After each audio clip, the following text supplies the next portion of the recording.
remote island in the Pacific Ocean, a frightening and mysterious massacre took place. A race of stone giants carved 1,000 years ago guard the shore in silence, as if unable to endure what they have witnessed. The clues to the mystery remain locked behind mute lips. There is no voice to tell who carved the giants and why hundreds of them were destroyed in the Easter Island Massacre.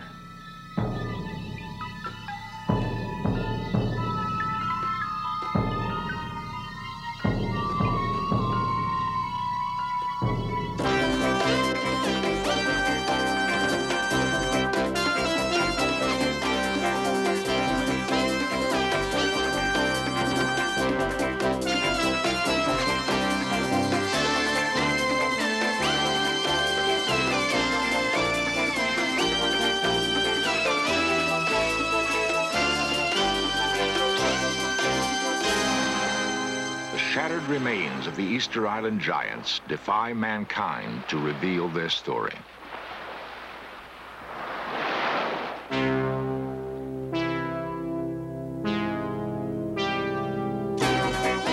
This series presents information based in part on theory and conjecture. The producer's purpose is to suggest some possible explanation, but not necessarily the only ones to the mysteries we will examine.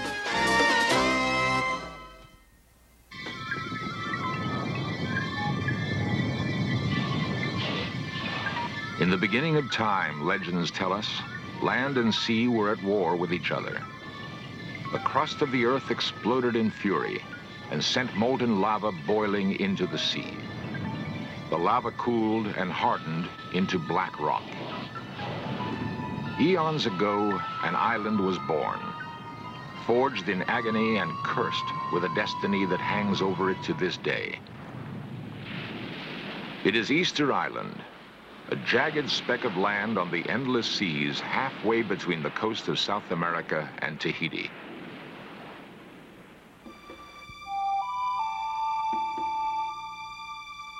Easter Island is perhaps the loneliest inhabited place on Earth. Its existence was unknown until it was discovered by a Dutch explorer in 1722. The Dutch ship landed on a warm and balmy Easter Sunday. It was welcomed by a band of natives who swam out to the boat carrying gifts. At one time, the population exceeded 10,000. But since that fateful Easter Sunday, slave raids, civil war, and a smallpox epidemic nearly decimated an entire race. Today, less than 1,000 people live in the only village, Hangaroa. The island is owned by Chile, and the official language is Spanish. But the faces of the people hold no clue to the origin of the first islanders. Over the years, the mix of Polynesian, South American, and European blood has blurred lines of ethnic purity.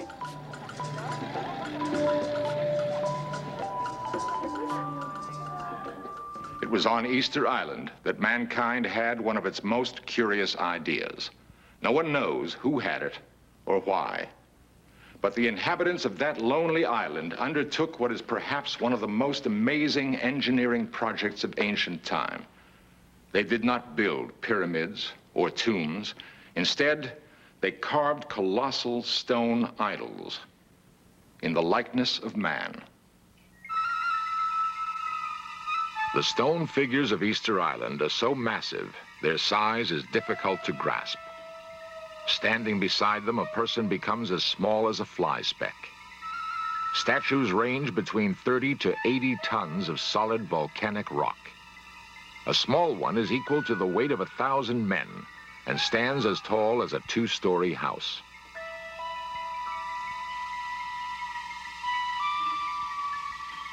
They cover the entire island. Each has a unique character, some morose and brooding, others almost comical.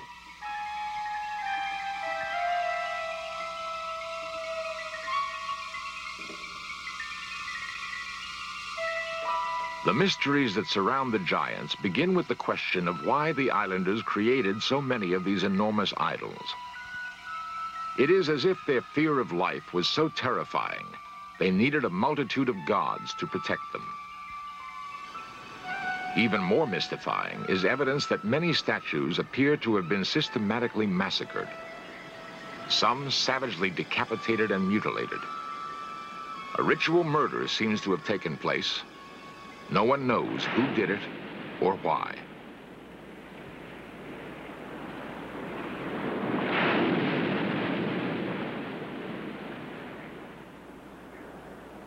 The search for answers begins in the quarry, the crater of an extinct volcano, Rano Raraku, a dark and forbidding womb. There are enough questions here to intrigue an army of scientists and fill a bank of computers. But only a handful of men have pursued the quest. Foremost in the search is Dr. Edmundo Edwards, a Chilean archaeologist who has spent the last 10 years probing the riddle of the statues.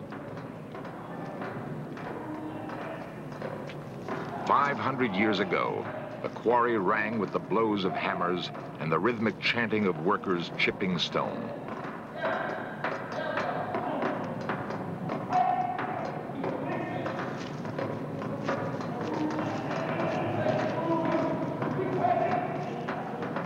Then, quite suddenly, work was abandoned. Half-finished forms are embedded in the side of the volcano, ranging from embryos to fully formed young gods. Some are difficult to discern because their contours have merged with the crater.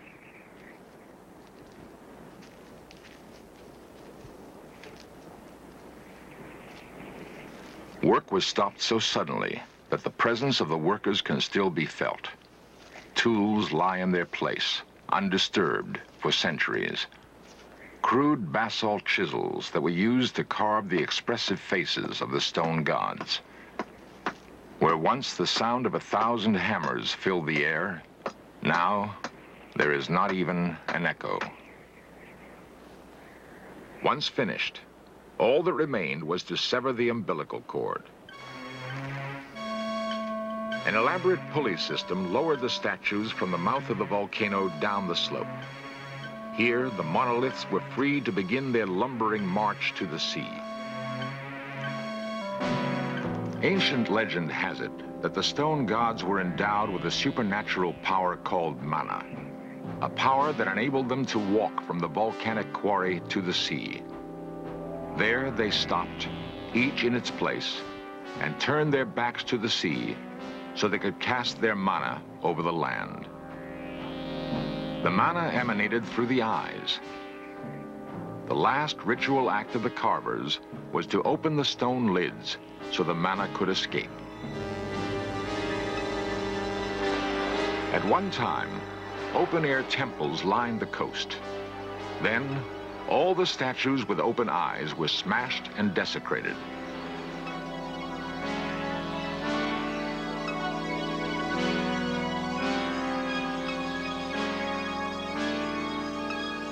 The work of restoring the monoliths has only recently begun. Mario Aravallo is a topographer and one of the prime movers in the restoration project.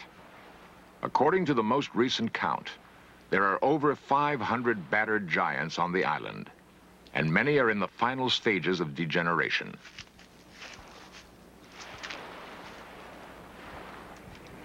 Mario and archaeologist Edmundo Edwards wage a desperate battle to stave off the effects of erosion. The work involves the painstaking process of plotting the position and alignment of each statue. So far, only 12 have been restored because there isn't enough manpower or machinery to save more. Somehow, the statues were transported across 20 miles of rough terrain to the sea. No evidence remains of how the engineering feat was accomplished. But a primitive boat rolling method, still used by local fishermen, provides a glimmering of how it was done. The theory holds that the statues were rolled over miles of wooden skids to the beach. If true, this is one of the earliest uses of rollers known to man. Not even the more technologically advanced Egyptians knew of this method when they moved the giant blocks for their pyramids. How did a people, isolated by thousands of miles of endless sea, develop an advanced engineering skill?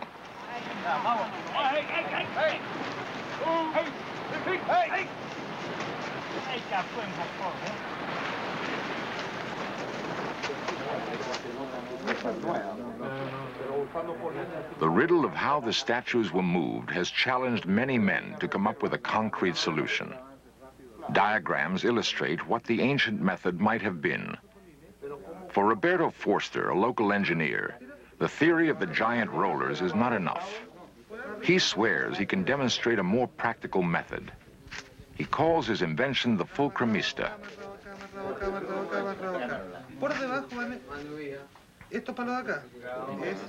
As in the seesaw, the principle of the fulcrum is to exert the greatest possible leverage in the lifting of an object.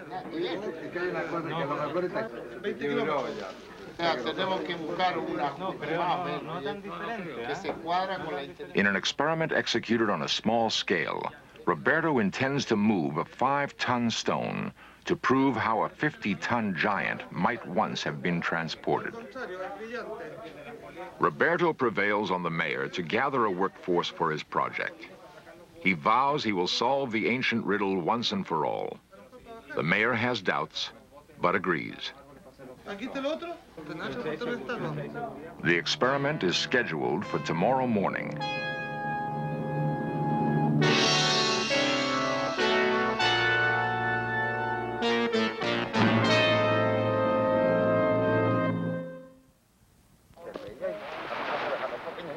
The experiment will be carried out on a small scale. A 5-ton stone replacing the 50-odd tons of a monolith. On the appointed morning, a workforce gathers for the momentous test.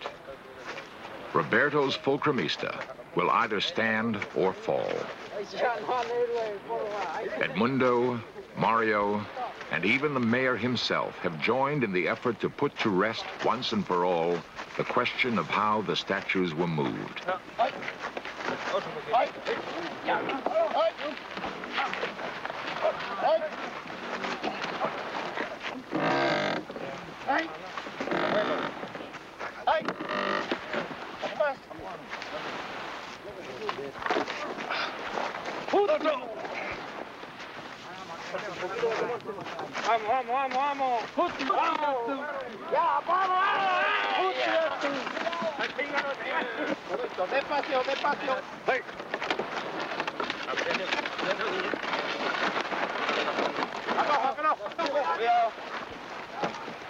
A fiasco.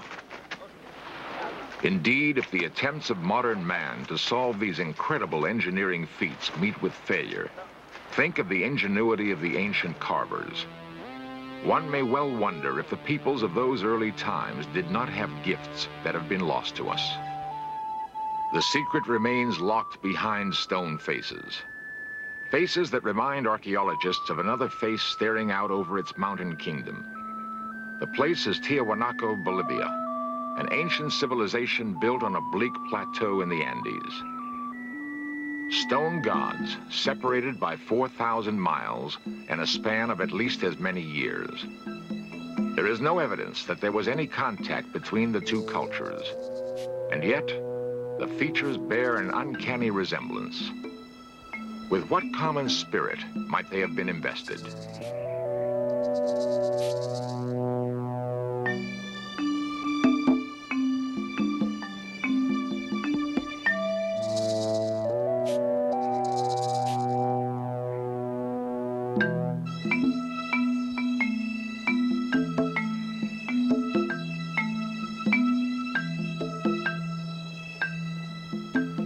Perhaps one of the 7 written tablets found on the island contain the answer.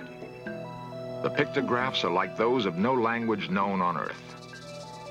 They have not been decoded, but anthropologists believe they tell a dark and bloody tale.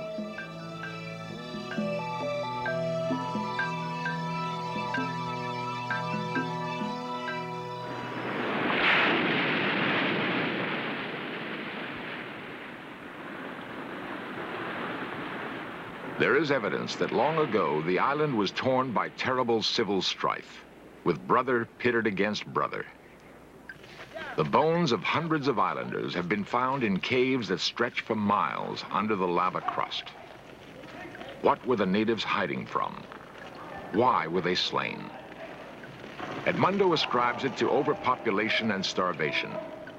He speculates that in mass frenzy, the strongest killed the weakest and survived by eating human flesh.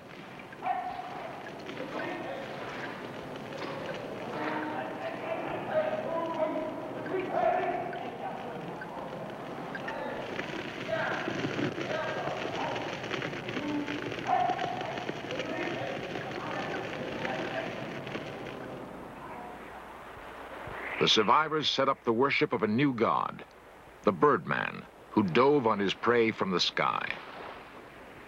Folklore has it that on the first day of spring, the strongest men would swim through shark-endangered waters to the tiny island that lies offshore.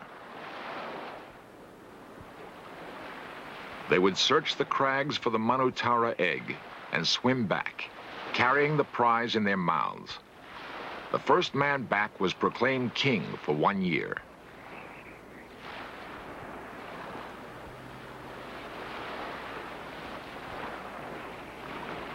Perhaps the petroglyphs tell the story of the days that preceded the Birdman cult.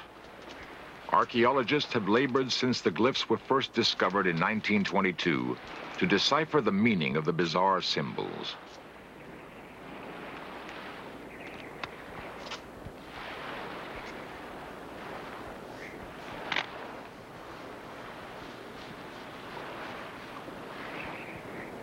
The chalk paint accentuates the designs, but cannot unlock the meaning of the curious etchings. Only a tragic face remains as an emblem of past events. ¿Qué cosa, Mil? 10, 20, 30. Ya. Hanere. The strongest clues seem to lie in the myths and legends handed down by word of mouth over the centuries. Juanito Huera is a noted linguist who understands many tongues.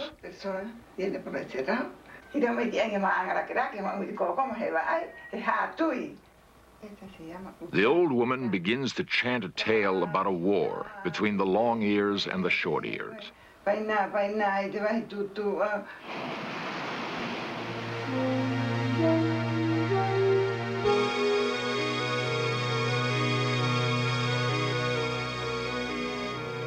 Her story bears the epic ring of heroic battles and great conquests.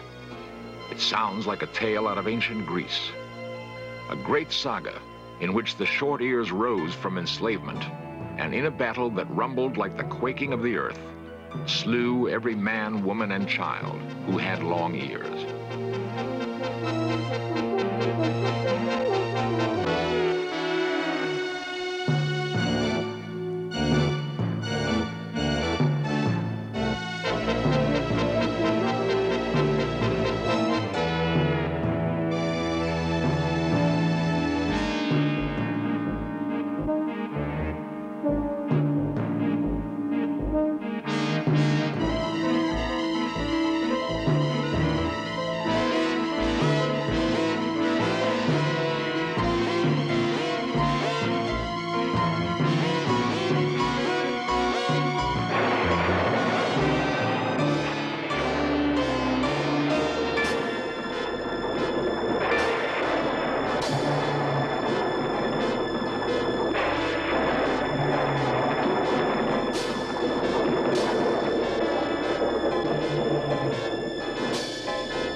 Mythology, with its strange symbols, plays tricks on the imagination. But it springs from real events that once occurred. And there is little doubt that the events on Easter Island have been bloody and tragic. The tragedy was matched by the fate of the islanders and provides a final clue to the Easter Island mystery. History records that thousands of natives died under the guns of their conquerors and from the dread diseases brought with them.